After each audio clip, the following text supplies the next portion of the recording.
Even though she dug in her heels at first, refusing Renata's suggestion, here she was. The show was a perfect opportunity to promote her book. You have gone from newspapers and magazines to major photojournalism projects to capturing the human condition in ways that are compassionate and at times jaw-dropping. Ian clapped his hands in the air and his audience joined in. In recent years, you've travelled widely, doing a lot of humanitarian work covering inequality, cultural diversity, and gender imbalance. Thank you for taking time out of your busy schedule to be with us today. Thank you for inviting me, Eleanor smiled, shifting her gaze away from the large screen at the back of the set that showed her iconic 2008 photograph of Nelson Mandela chatting with England's newest princess. It had been taken in Hyde Park at a concert celebrating his 90th birthday. Oh, it's a pleasure. Ian picked up a remote control device from his desk. Of course, you are recognised for your individual style of photography and not your gender. But in this industry, well, all things are not equal. He regarded her directly. How do you feel about being labelled a female documentary photographer? I'm sure my colleagues would agree it will be progress when we are simply known as photographers. Eleanor quickly scanned the audience. But I am a woman, and I am a photographer. Too true, Ian said, bobbing his head up and down. Very true. Eleanor reached for her water glass and took a large gulp. She'd half expected that question.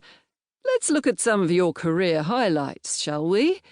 He swiveled around to face the screen and pushed a button to start the slideshow. While random images flashed across the display, Ian rattled on about her accomplishments, asking her questions, sometimes waiting until the audience quietened. Eleanor wriggled back on the sofa and placed her hands on her knees.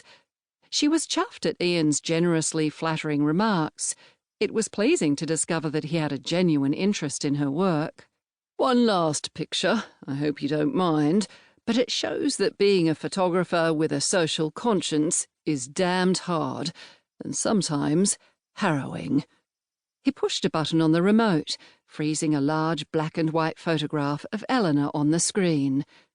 Hell. Her stomach churned as she recalled the time and place. Unsurprisingly, she looked a wreck. It was a photograph she hadn't seen before and never wanted to see again. Whoever turned the camera on you at that moment certainly captured a maelstrom of emotions. He rubbed his goatee beard between his thumb and forefinger, clearly waiting for Eleanor's response. Eleanor winced. With no small effort, she kept her voice calm and her hand steady. Yes, they did.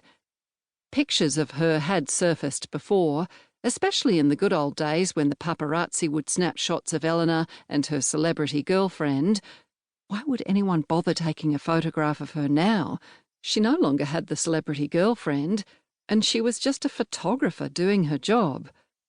Where were you at the time, Eleanor? Sao Paulo, Brazil.